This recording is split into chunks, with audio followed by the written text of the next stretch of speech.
ନର୍ସରୀରୁ ଶୀତଦିନିଆ ଫୁଲ ଗଛ ଚାରା ଆଣିକି ଲଗେଇବାର ଯଦି 15 ଦିନ ହେଇଗଲାଣି ତାହେଲେ ବର୍ତ୍ତମାନ ହିଁ ସେଥିରେ କିଛିଟା କାମ କରିନିଅନ୍ତୁ, ଯାହାଫଳରେ କି ଆପଣଙ୍କ ସେଇ ଶୀତଦିନିଆ ଚାରା ଗୁଡ଼ିକ ଦୁଇଗୁଣ ସ୍ପିଡରେ ବଢ଼ିବ ଆଉ ଆପଣ ସେଥିରୁ ଏକାବେଳକେ 50ରୁ 100ଟି ଫୁଲ ମଧ୍ୟ ପାଇପାରିବେ।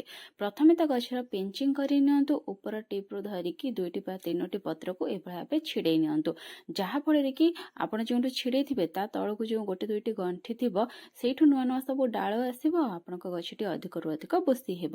ଆଉ ଯେତେ ଅଧିକ ଗଛ ବୁସ୍ତି ହେବ ସେତେ ଅଧିକ ଫୁଲ ଆପଣମାନେ ପାଇପାରିବେ।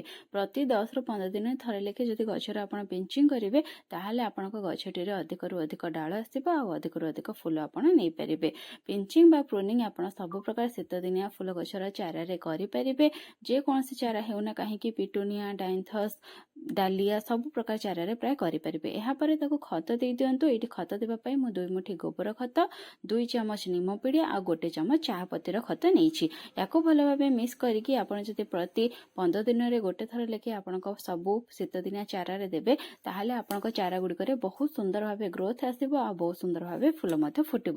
ଖତ ଦେଇ ସାରିଲା ପରେ ପାଣି ଦେବା ପାଇଁ ବିଲକୁଲ ବି ଭୁଲିବେନି ଆଉ ପାଣି ଦେଇ ସାରିକି ଗଛ ଗୁଡ଼ିକୁ ପୁରା ଦିନର ଖରାରେ ରଖିଦେବେ। ପ୍ରତି 7 ଦିନରେ ଥରେ ଲେଖେ ଫଞ୍ଜିସାଇଡ୍ ପାଉଡର ପାଣି କରିକି ସ୍ପ୍ରେ ମଧ୍ୟ କରିନେବେ।